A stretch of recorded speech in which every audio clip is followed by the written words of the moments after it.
Graça e paz a todos os nossos irmãos participantes da palavra, da pregação, do estudo da palavra. Nós vamos ler a carta aos Hebreus, vamos ler o primeiro capítulo hoje, Hebreus 1, de 1 até 14. Hebreus 1, de 1 a 14. Os irmãos podem acompanhar em suas Bíblias aí essa leitura. Hebreus 1, de 1 até 14. Havendo Deus outrora falado muitas vezes e de muitas maneiras aos pais pelos profetas, nestes últimos dias nos falou pelo Filho, a quem constituiu o herdeiro de todas as coisas, pelo qual também fez o universo. Ele, que é o resplendor da glória e a expressão exata do seu ser, sustentando todas as coisas pela palavra do seu poder, depois de ter feito a purificação dos pecados, assentou-se à direita da majestade nas alturas, tendo se tornado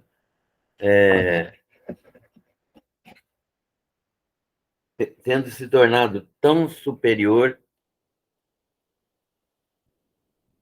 aos anjos, quanto herdou mais excelente nome do que eles. E o versículo 5 agora. Pois a qual dos anjos disse: Tu és meu filho, eu hoje te gerei? A qual dos anjos foi dito isso, né? Essa pergunta que o texto faz. E outra vez, eu lhe serei pai e ele me será filho. Novamente diz, ao introduzir o primogênito no mundo, e todos os anjos de Deus o adorem. Ainda quanto aos anjos diz, aquele que a seus anjos faz ventos e a seus ministros labaredas de fogo. Mas acerca do Filho, diz, o teu trono, ó Deus, é para todo sempre, e cetro de equidade é o cetro do seu reino. Amaste a justiça e odiaste a iniquidade, por isso Deus, o teu Deus, te ungiu com óleo de alegria como a nenhum dos teus companheiros. Ainda diz, no princípio, Senhor, lançaste os fundamentos da terra, e os céus são obras das tuas mãos. Eles perecerão, tu, porém, permanecerás. Sim, todos eles envelhecerão, qual veste. Também, qual manto os enrolarás, e como vestes serão igualmente mudados.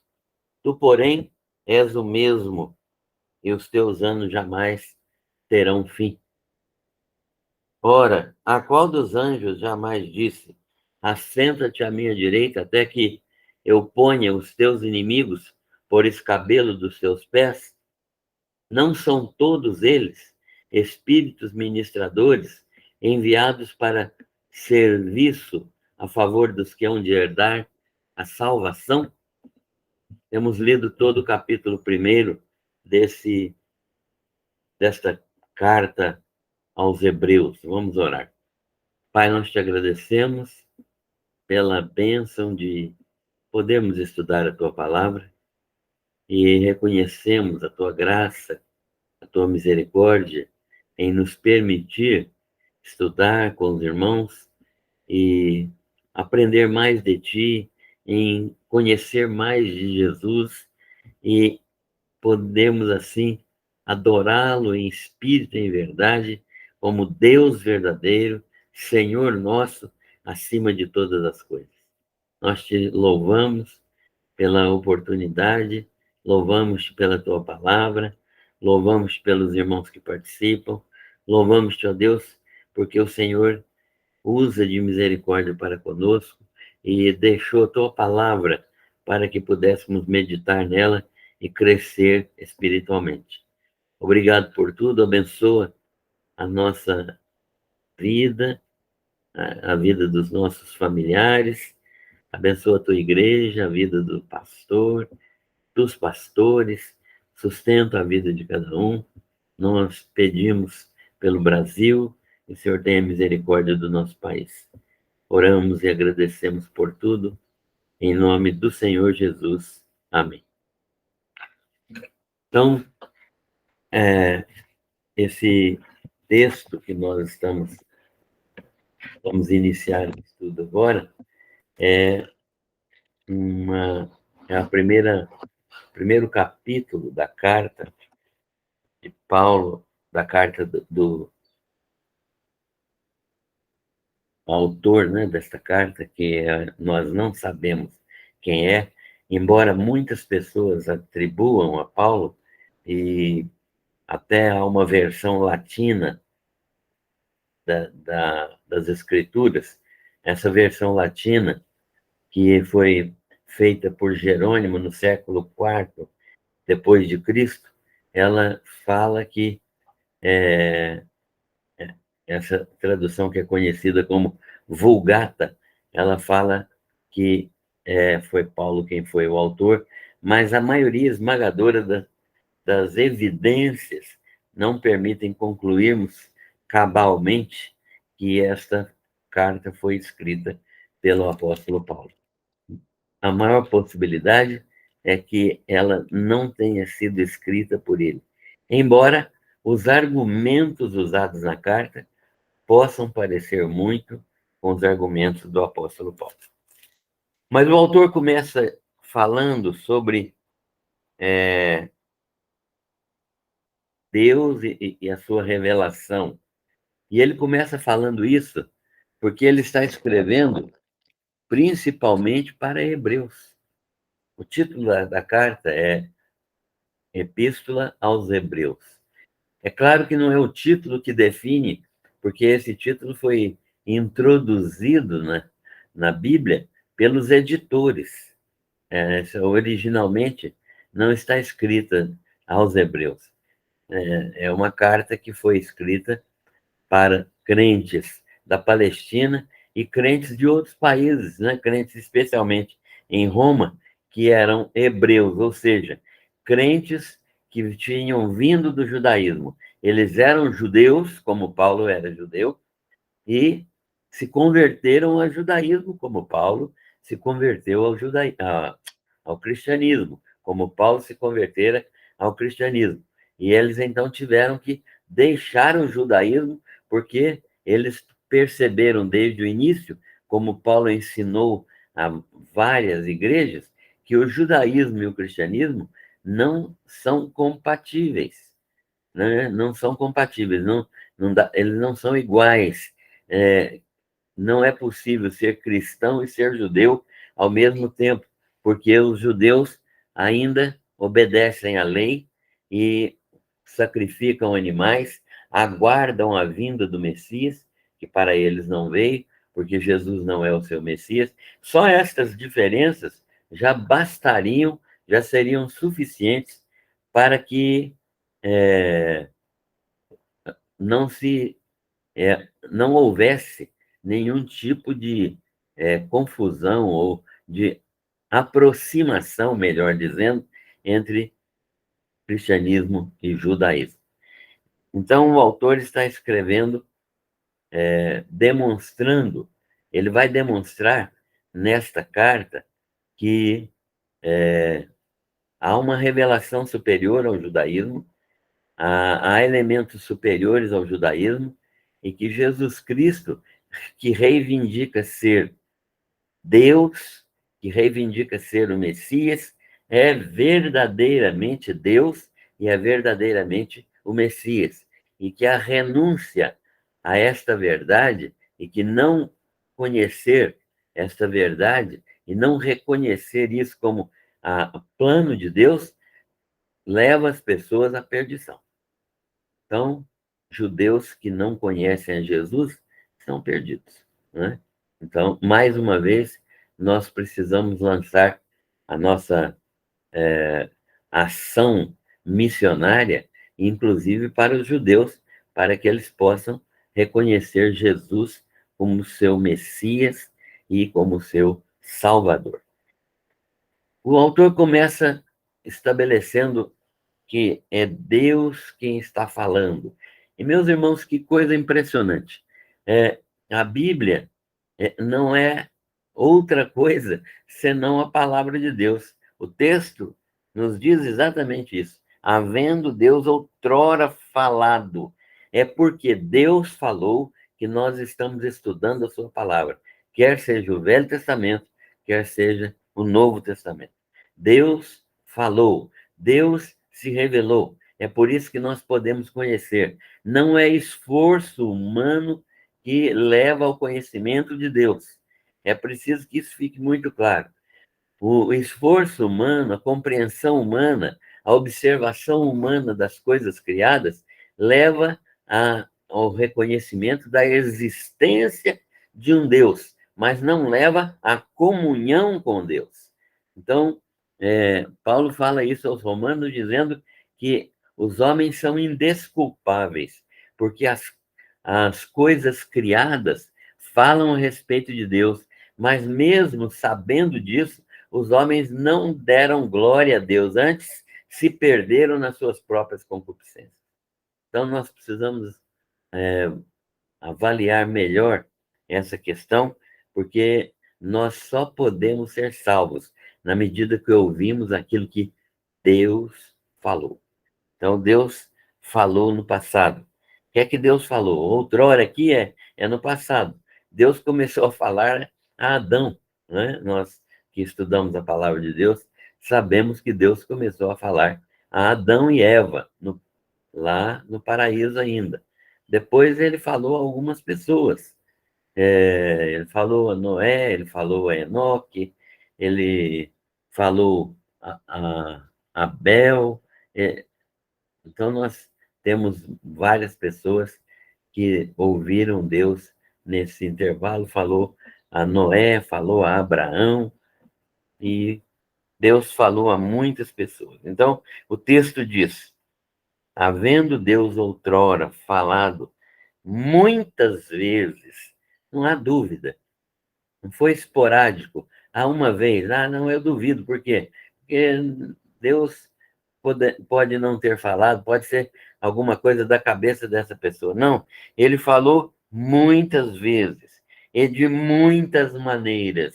Aqui é voz audível de Deus, aqui é sonho, aqui é êxtase, aqui é visão, aqui são outras formas, inclusive até mesmo a jumenta de Balaão, que Deus usou para falar com aquele profeta.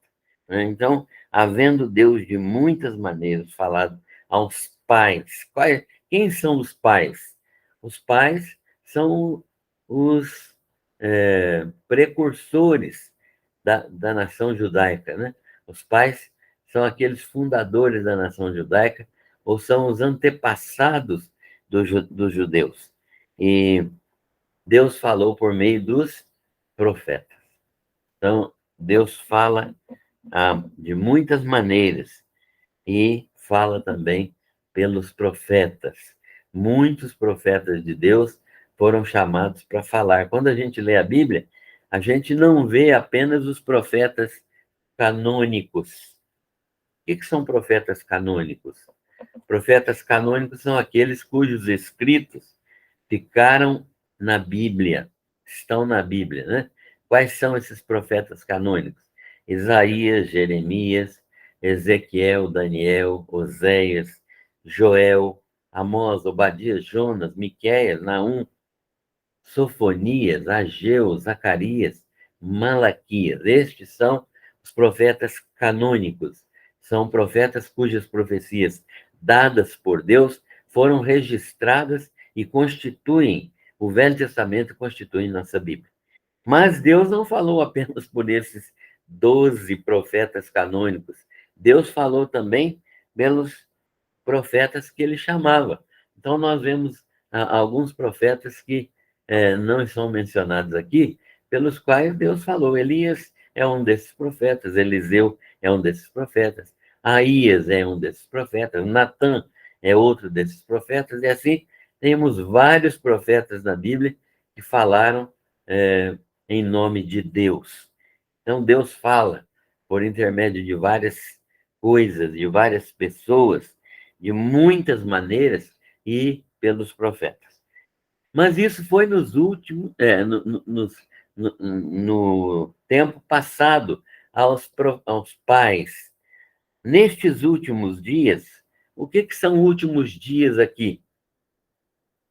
O autor da carta aos Hebreus está se referindo ao tempo em que eles estão vivendo agora, né? Então, eles estão no tempo presente, no tempo em que o autor da carta aos Hebreus está vivendo.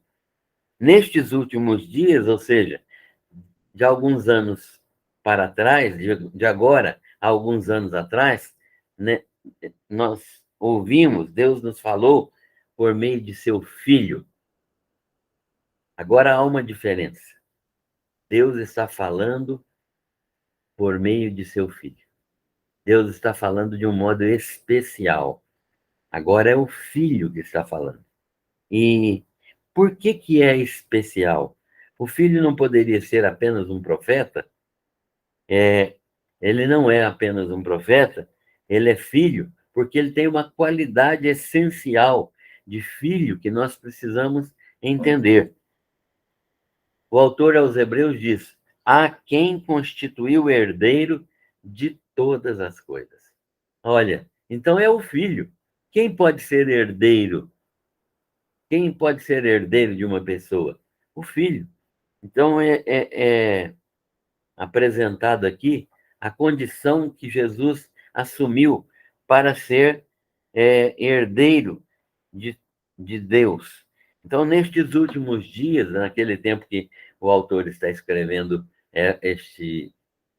esta carta, este livro, e até agora, que nós estamos vivendo nos últimos dias, então, a quem constituiu herdeiro de todas as coisas, nestes últimos dias nos falou pelo Filho. Os últimos dias, biblicamente, começam com a vinda de Jesus e vão terminar com a segunda vinda de Jesus. Isso, biblicamente, são os últimos dias.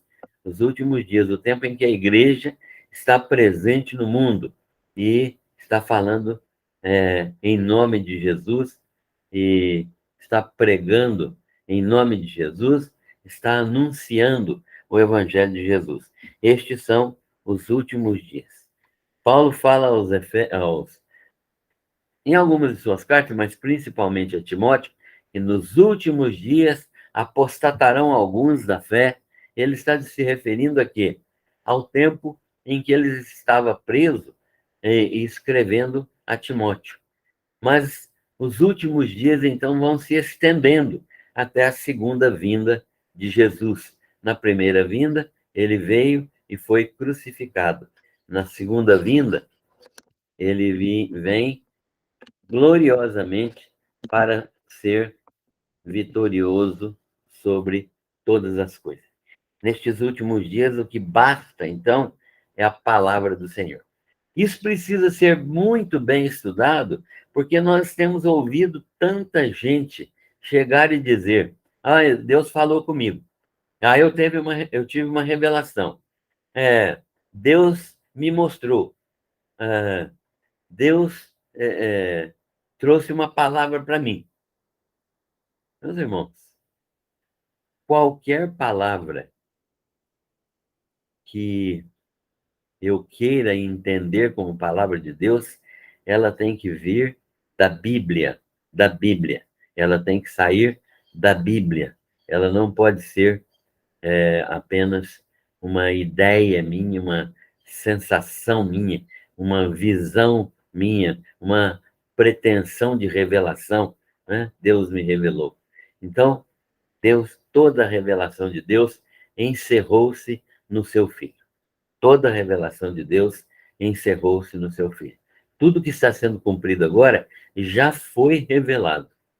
Já foi revelado de uma maneira que que nos alcança em todo o tempo e vai nos alcançar e alcançar todos os que virão até a segunda vinda do Senhor Jesus, quando a revelação será absolutamente plena, porque conforme Paulo fala aos Coríntios, essa revelação que nós temos ainda é temporária, é como se tivesse um véu. Nós ainda não estamos prontos para toda a plena revelação que vai ocorrer quando Jesus se manifestar. O apóstolo João fala que quando ele se manifestar, nós seremos semelhantes a ele. Portanto, é nessa época que se manifestará a plena revelação de Deus em relação àquilo que nós somos. Nestes últimos dias, então, Deus nos falou pelo Filho, a quem constituiu o herdeiro de todas as coisas. Então, o Filho é o herdeiro de todas as coisas. Mas vamos observar que ele é o Filho, herdeiro de todas as coisas, ou seja, tudo que existe é de Jesus. Tudo que existe, tudo que foi criado, tudo que foi planejado por Deus desde a eternidade e que tinha participação do Verbo, que depois, encarnado, se transformou em Jesus, né? O ser humano e divino, Jesus, ele nos falou pelo Filho, a quem constituiu herdeiro de todas as coisas. Então, Jesus é o dono de todas as coisas. Ele é o Senhor de todas as coisas. Ele é Senhor da nossa vida. Nós não podemos ter uma vida separada do domínio de Jesus. Eu não posso ter planos a não ser os planos que Jesus faz na minha vida. Eu não posso ter iniciativas senão as iniciativas que são determinadas por Jesus para cumprirmos a sua vontade. Eu não posso realizar nenhuma obra sem um planejamento espiritual mandado e dado e orientado e entregue por Jesus na nossa vida. Quantas vezes nós realizamos projetos que são nossos, projetos que saem da nossa cabeça, que nós julgamos serem projetos de Deus, mas que muitas vezes são nossos projetos. Precisamos entender isso e ver que essa manifestação da soberania de Deus em dar ao herdeiro dele todas as coisas, garante ao herdeiro dele o domínio sobre todas as coisas, e nós também, a igreja, somos de Jesus. Nós somos comprados com seu sangue e nós fomos entregues a ele pela graça de Deus que nos fez semelhantes a Jesus em carne, né? Humanamente, nós somos semelhantes a Jesus. Os crentes já são semelhantes a Jesus. Ainda somos uma semelhança muito pálida, mas seremos semelhantes a Ele de forma completa quando Ele retornar na sua segunda vinda.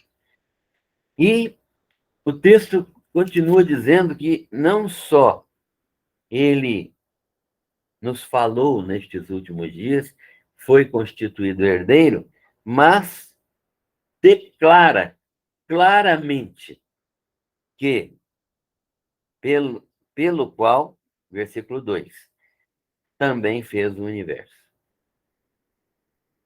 Isso é um cala-boca para toda manifestação evolucionista, para toda manifestação não criacionista. Nós vivemos um tempo hoje em que a escola ensina como realidade, como cientificamente comprovado, o que não foi cientificamente comprovado, que é a doutrina, a teoria da evolução. Na verdade, a evolução não é uma ciência, ela é uma teoria não comprovada, ainda não comprovada, porque é impossível comprovar certos fatos em laboratório. Então, ela está fadada a ser uma teoria sempre.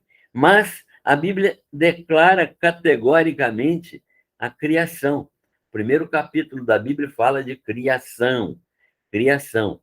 Deus criou todas as coisas. E na criação, que está no livro de Gênesis registrada, nós temos a participação de Pai de verbo e de espírito, né? O texto nos mostra que o Pai falou, o Pai determinou a criação, o verbo foi aplicado e ali, então, a palavra gerou todas as coisas e o Espírito Santo estava lá presente, se ocupando de dar forma à criação. Então, nós encontramos mais do que comprovação naquilo que a palavra de Deus nos diz. Então, o universo foi criado. O texto está aqui, ó, pelo qual fez também o universo. Eu preciso compreender que Jesus é verdadeiramente a palavra criadora. Ele criou todas as coisas. Tudo que está nele foi criado. Paulo escreve aos Colossenses dizendo exatamente isso, né?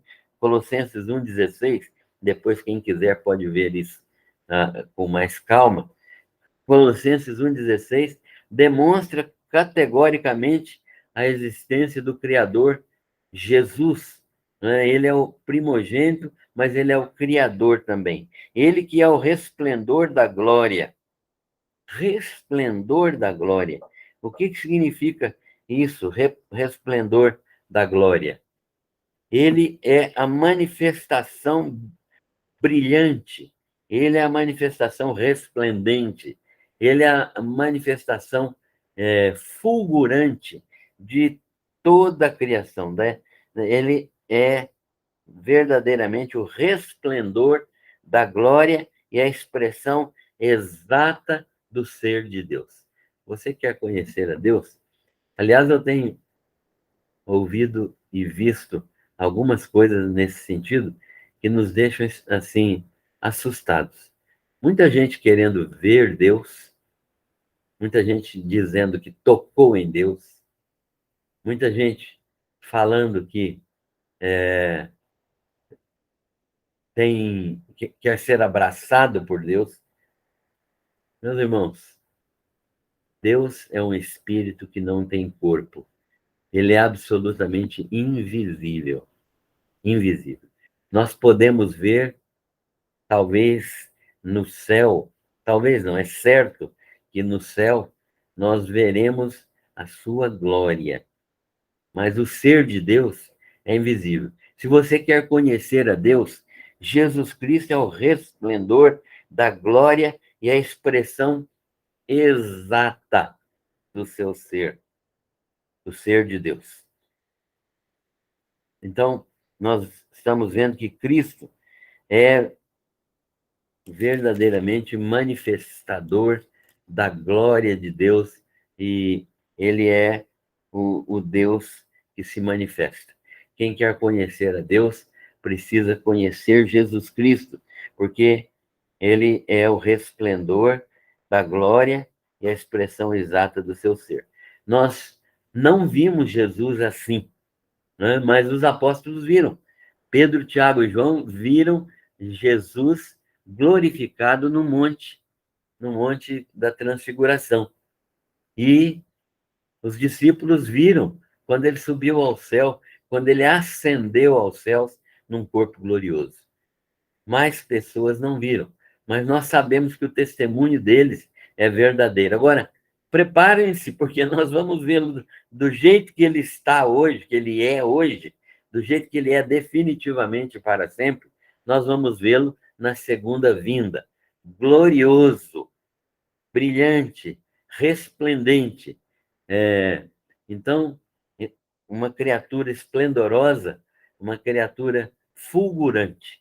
Ele é o resplendor da glória. E é a expressão exata do ser de Deus. Eu posso conhecer Deus conhecendo Jesus Cristo. Eu posso ver Deus sem vê-lo de fato, né? Porque ele é espírito, mas vendo o resplendente Senhor Jesus. E então, o que esse ser maravilhoso, extasiante, que é Jesus, está fazendo agora? versículo 3, diz assim: sustentando todas as coisas pela palavra do seu poder. Por que Jesus é o Verbo? João fala isso, né? No princípio era o Verbo. O Verbo estava com Deus, o Verbo era Deus, né? Então, esse Verbo, que é Jesus, ele é quem sustenta todas as coisas pela palavra do seu poder. Imaginem que palavra poderosa, que força maravilhosa, espantosa que tem essa palavra. Porque ela cria todas as coisas. Ela criou todas as coisas. Mas não só isso, ela sustenta. Se o universo nos causa tanto espanto, não é? Se nós não conhecemos o universo, porque ele é extremamente grande, né? Ele não é infinito, porque ele teve início, mas ele é extremamente grande, é inimaginável para nós, sabemos o tamanho do universo, mas sabemos que é, mais de quase 100 bilhões de anos-luz é o tamanho do universo. Isso significa uma medida absolutamente incalculável e ininteligível por nós. Nós não podemos entender isso, não cabe na nossa mente. Mas imaginem um sol como o nosso, é uma estrela de quinta grandeza. Não é uma estrela de primeira, nem de segunda, nem de terceira ou mais grandeza. Nosso Sol, o Sol que comanda o nosso sistema solar, é um Sol de quinta grandeza. Imaginem isso. Um Sol de quinta grandeza é o seu centro, o núcleo, onde está havendo fusão constante de elementos. O seu núcleo tem uma temperatura calculada pelos cientistas em torno de 13 milhões de graus centígrados. Imagine isso. A água ferve a 100 graus centígrados, né? Então, a água congela a 0 graus centígrados. Agora, imagine um sol brilhando, eliminando luz e gases e trabalhando a uma temperatura no seu núcleo de 13 milhões de graus centígrados.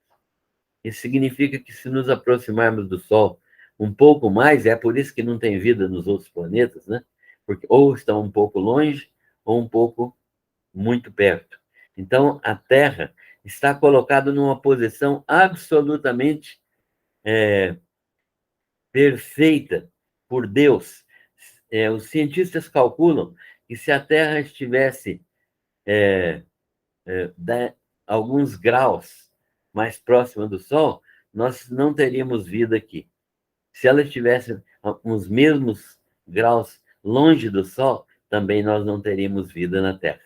Então, a vida na Terra não é uma casualidade, mas é um projeto, é algo planejado, e nós temos que nos maravilhar com isso. Você se maravilha com a criação de Deus? O salmista se maravilhava. Né? Ele dizia: os céus declaram a glória de Deus e o firmamento anuncia as obras de suas mãos. Então, um dia faz declaração a outro dia, uma noite reza, fala, conversa com outra noite. Então, nós temos isso como uma demonstração absoluta do poder de Deus, que é manifestado por Jesus Cristo, o Verbo, e que sustenta todas as coisas pela palavra do seu poder.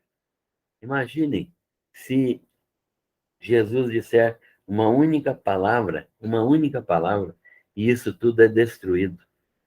Você e eu dependemos desta graça e misericórdia de Jesus que preserva a nossa vida e que preserva o universo com a palavra do seu poder.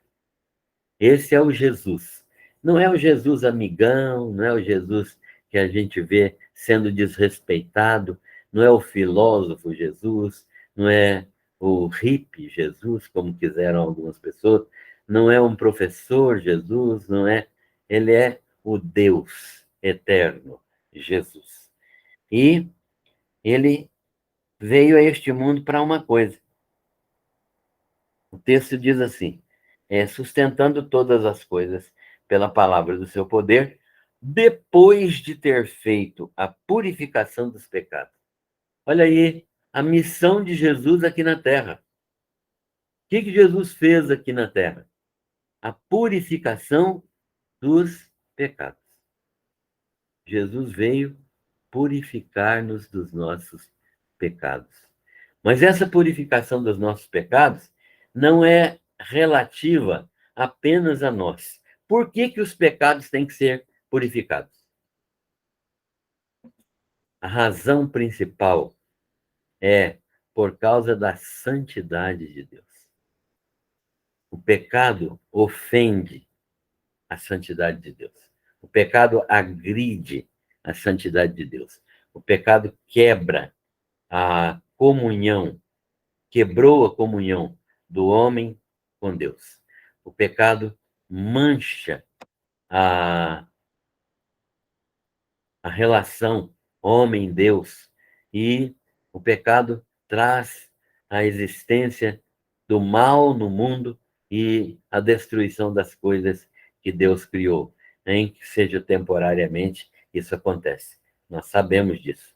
E quando Jesus vier na sua segunda vinda, ele vai pôr fim a esse estado de coisas e vai haver novo céu e nova terra, porque este céu e esta terra são contaminados pelo pecado.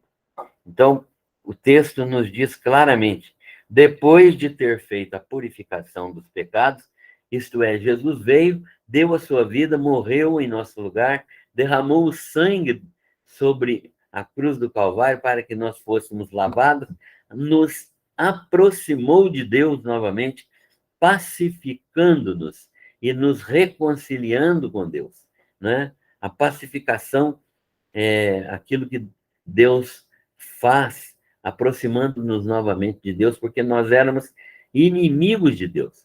Mas agora, pela vinda de Jesus Cristo, pelo derramamento do seu sangue, nós fomos reconciliados. Sabe por quê? Porque todos os meus pecados foram perdoados. Perdoados de graça? Sim, de graça. Mas custou o sangue de Cristo na cruz do Calvário. É somente com derramamento de sangue que pode haver perdão de pecados. Então, ele fez essa purificação de pecados e assentou-se à direita da majestade nas alturas. O texto continua falando da pessoa de Jesus. O que é que aconteceu depois que ele purificou os pecados? Ele foi ressuscitado e assentou-se à destra do Pai, à direita do Pai, à direita da majestade. Majestade aqui está falando de Deus, né? Aquela posição gloriosa que ele tem, ele que está acima de toda e qualquer autoridade. Então, Jesus assentou-se à destra, à direita do Pai, numa posição de poder e autoridade. Então, o texto continua no versículo 4 dizendo: tendo se tornado, depois que ele foi às alturas, tendo se tornado tão superior aos anjos, isto é, ele é tão superior aos anjos, quanto herdou mais excelente nome do que eles. Então, o texto nos mostra que Cristo é superior aos profetas e à revelação natural, e é superior também aos anjos. Agora, por que Jesus é tido como superior aos anjos? Porque o texto bíblico de Salmos, no Salmos 8, mostra que por um pouco de tempo, Jesus foi feito um pouco menor do que os anjos. Em que sentido isso aconteceu? Quando Jesus tomou a forma humana e se colocou neste mundo à disposição do Pai para ser o nosso Salvador, para identificar-se conosco e para levar os nossos pecados, não tendo ele pecado algum, nesse período curto, ele se tornou um pouco menor do que os anjos, conforme o texto de Hebreus diz. E não quer dizer que ele deixou de ser Deus, mas humanamente ele se tornou um pouco menor do que os anjos, permanecendo, entretanto, Deus, né? Então, se tornou tão superior aos anjos, porque herdou mais excelente nome do que eles, ou seja, que Jesus herdou? O texto fala que ele foi chamado de filho. Ele foi chamado de filho. E é interessante notar isso, porque a Trindade, antes da encarnação, era constituída de Pai, Deus Pai, o Verbo, o Espírito Santo. Depois da encarnação, quando Jesus veio a este mundo na forma humana, a Trindade passou a ser Pai, Filho e Espírito Santo. Por quê? Porque Jesus assumiu o Verbo eterno, Deus, em todas as circunstâncias, assumiu a posição de filho e permanece nessa posição de filho porque voluntariamente ele decidiu e porque Deus decidiu fazer uma família. Paulo aos Romanos ensina que Deus decidiu fazer uma família da qual Jesus Cristo é o primogênito entre muitos irmãos. Meus irmãos, é inconcebível, é quase que impossível entender a graça maravilhosa de Deus em tornar o seu filho o primogênito entre muitos irmãos. É uma condição extremamente maravilhosa, uma condição extremamente poderosa, mais do que isso, uma palavra que está me faltando agora, mas uma condição que Deus, na sua infinita sabedoria, fez para que ele fosse o pai de uma multidão, ele fosse o pai de uma multidão que é composta pelo Salvador e Senhor Jesus Cristo e seus irmãos. Seus irmãos, que coisa! Jesus Cristo é o meu Salvador, mas me fez o seu irmão. Me fez seu irmão. Então, ele é o nosso irmão mais velho. E o versículo 5 diz assim: Pois a qual dos anjos jamais disse, tu és meu filho, eu hoje te gerei? Nunca. Deus nunca falou isso a qualquer criatura. Ele só falou isso ao Senhor Jesus, porque o Senhor Jesus não é criatura, é criador. Ele e o Pai são criadores. Ele, o Pai e o Espírito são criadores. Esse Deus eterno, constituído de 3 pessoas, é o Deus criador. Então, a qual dos anjos já foi dito, tu és meu filho? Ninguém, nenhum anjo, nem Miguel, que é o principal dos anjos, né? Recebeu essa graça. Por quê? Porque foi criado. Ele foi criado. Jesus não foi criado. Jesus não. O Verbo não foi criado. O Verbo foi eterno. Ele coexiste com o Pai e o Espírito por toda a eternidade. E no outro texto, o Senhor Deus diz ao Filho: eu lhe serei pai e ele me será filho. Essa é uma referência que estava sendo feita a Salomão, lá no livro de Samuel, mas que, na verdade, pela lei de dupla referência, se aplica ao Senhor Jesus Cristo. Era ao Senhor Jesus Cristo, o real descendente de Davi, que foi aplicada essa profecia. E novamente introduz o Filho, o primogênito no mundo, dizendo: todos os anjos de Deus o adorem. Esse é o versículo 6. Todos os anjos de Deus o adorem. Isto é, os anjos devem adoração a Jesus. Por quê? Porque Jesus Cristo, o Senhor, hoje no céu, corporalmente. Antes o verbo era espírito. Agora o Jesus Cristo é o verbo encarnado, ele é um corpo, ele tem corpo, e esse corpo é um corpo glorificado. Então Jesus está no céu corporalmente, do modo como ele ressuscitou e todos viram, e ele comeu com os discípulos, então ele tem verdadeiramente um corpo, e nós teremos um corpo semelhante na nossa ressurreição. Nosso corpo será semelhante ao de Jesus. Nós nunca seremos deuses, porque a nossa natureza é de seres humanos. Só Jesus, o Espírito e Deus têm natureza divina. Nós não temos natureza divina. Nós nunca seremos deuses. Nós seremos sempre seres humanos glorificados. Nós pareceremos com Jesus fisicamente e teremos um espírito que nunca morrerá e que viverá eternamente para a glória de Deus. Deste modo, o texto está dizendo que jamais foi dito a nenhum anjo que ele era filho, mas a Jesus foi dito: tu és meu filho, eu hoje te gerei. Isso nós já estudamos no Salmo 2, né? No Salmo 2, versículo 7. E eu lhe serei por pai, e ele me será por filho. Que em 2 Samuel a gente encontra isso. E, novamente, quando vai introduzir o primogênito no mundo, ele diz: todos os anjos de Deus o adorem. Os anjos cultuam constantemente o Senhor Jesus. Todos os anjos de Deus o adorem. Está em Deuteronômio 32, versículo 43, falando a respeito de Jesus.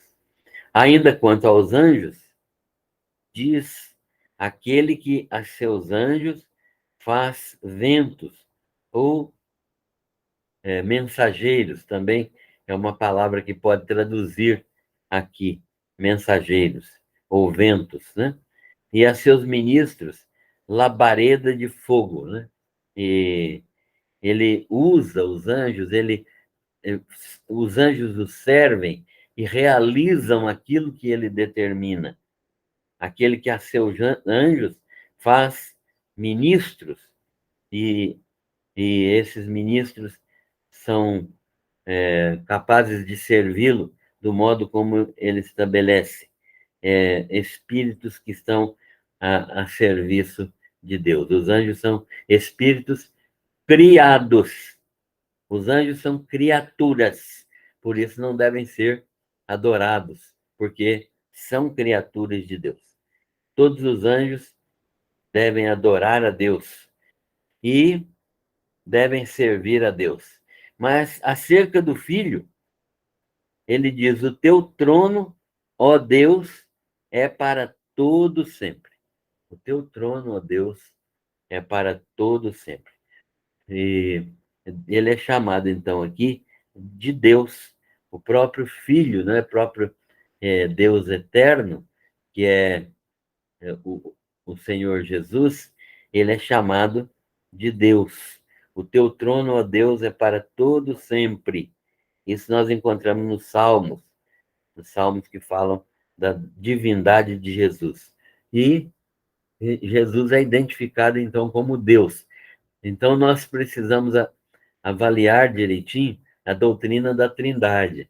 Há algumas pessoas que negam a Trindade e dizem que Deus se manifesta apenas em uma pessoa, que não há Trindade, que há três manifestações diferentes de Deus.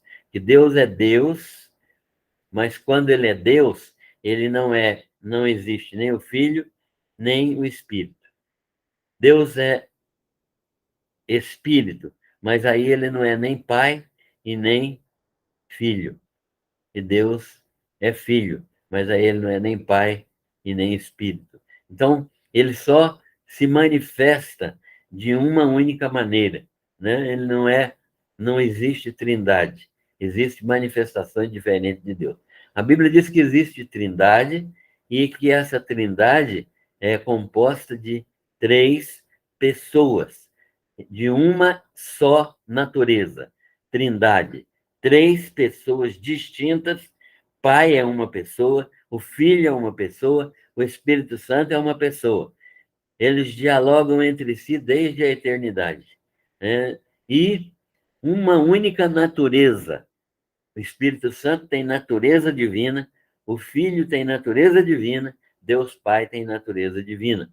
Então, são Deus, são um único Deus da mesma substância, da mesma essência, da mesma natureza.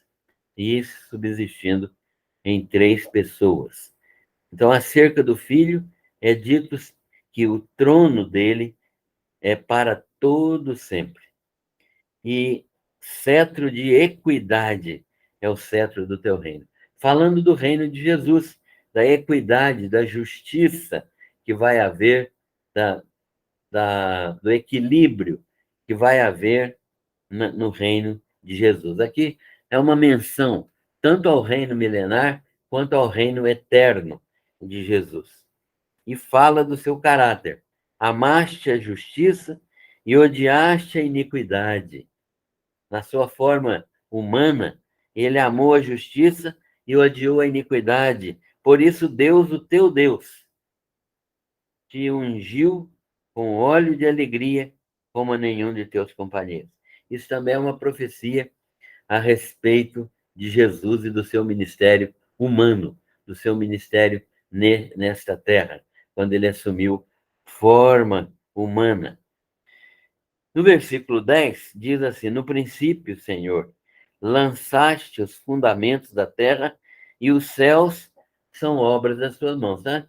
Repetindo aqui o conceito de criação. Né? No princípio, lançaste os fundamentos da terra e os céus são obras das tuas mãos.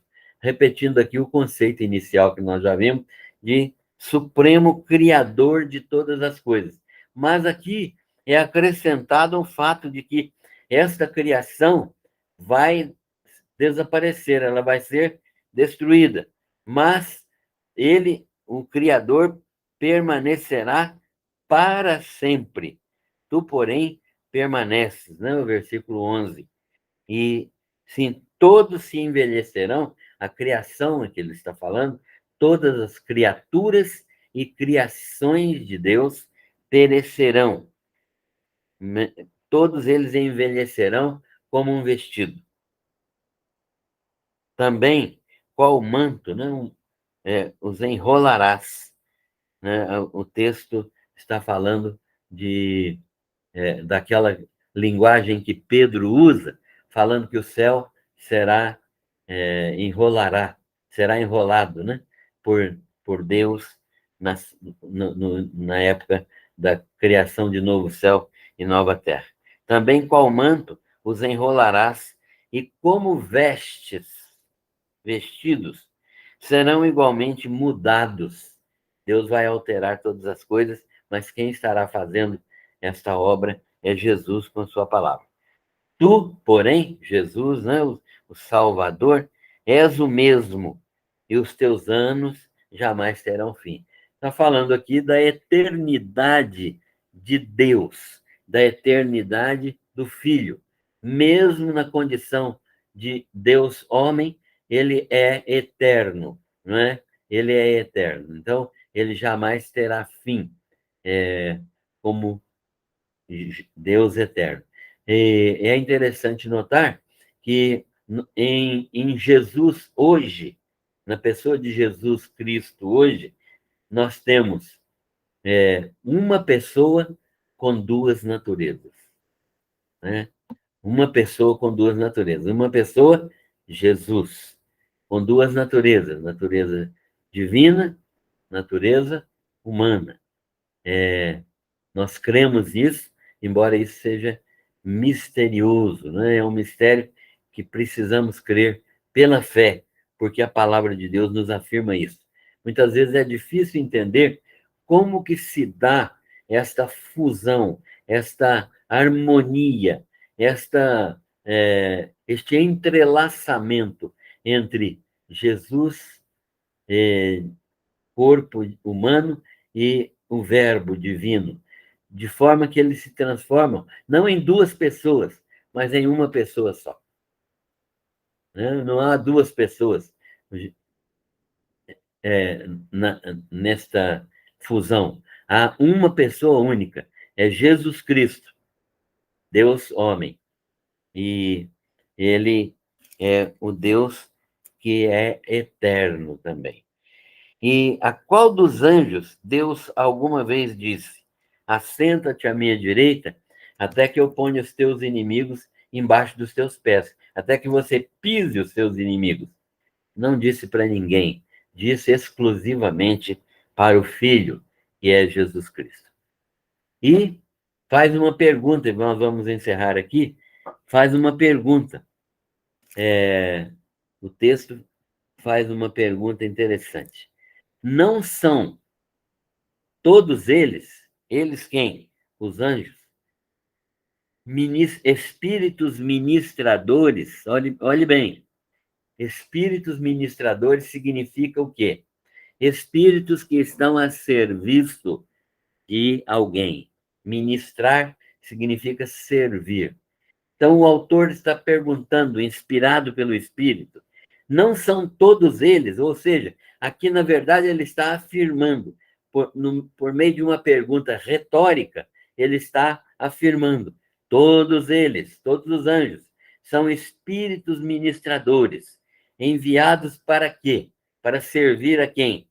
Para serviço a favor dos que hão de herdar a salvação. Quem são os que hão de herdar a salvação? Todos os crentes em Jesus Cristo. Então, qual a relação dos anjos com os crentes? Crente pode adorar anjo? Não. Por quê? Porque anjos são criaturas. Os crentes são temporariamente, menores do que os anjos. Menores no sentido não de altura, etc., né? Dimensões materiais. Menores no sentido de não estarem na plenitude daquilo que foi criado. Mas quando os crentes forem glorificados, eles voltarão à posição original, que é superior aos anjos, né? Então, os crentes voltarão a ser superiores aos anjos. No momento, temporariamente, os anjos estão numa posição de superioridade em relação aos crentes, superioridade em poder de realização da obra de Deus. Não que eles sejam mais importantes. Tanto é que anjo não tem salvação. Você nunca viu, nem nunca vai ver a Bíblia falando em salvação de anjo. Os anjos que Deus criou, eles permanecem ou redimidos, né? Ou livres diante de Deus, aqueles anjos que decidiram servir a Deus, ou perdidos para sempre, aqueles que decidiram desobedecer a Deus e andaram com Satanás, e que são, muitas vezes, demônios que atuam sob o poder de Satanás.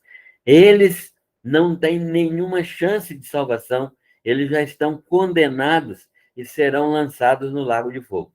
Os anjos que andaram em obediência a Deus, esses anjos, né, não permanecem no seu estado original e, portanto, não se fala em salvação. O sacrifício de Cristo não tem nenhum efeito sobre a vida dos anjos, porque Deus estabeleceu que apenas os seres humanos seriam alcançados pela misericórdia dele. Nós entendemos claramente com isso que Deus nos deu um destino glorioso. Deu a nós um destino glorioso. Nós somos a criatura as criaturas mais importantes de Deus. Isso não deve nos trazer orgulho, né? Ah, somos os melhores. Não, deve nos trazer responsabilidade. Nós somos verdadeiramente amados por Deus. Ele nos deu um lugar de honra. Ele nos fez criaturas dele e nos tornou filhos em Jesus Cristo, de modo que nós somos herdeiros de Deus, co-herdeiros de Jesus Cristo. Se Jesus Cristo é herdeiro de todas as coisas, nós também somos herdeiros de todas as coisas. É nesse ponto que nós nos diferenciamos de todas as demais criaturas. Nosso relacionamento com Deus é um relacionamento de filhos. As outras coisas são de coisas criadas, né? Mas nós temos um relacionamento de filhos. Nós somos filhos criados por Deus em Cristo Jesus, recriados até em Cristo Jesus, para as boas obras, aquelas obras que glorificam a Deus e que exaltam o nome do Senhor Jesus Cristo.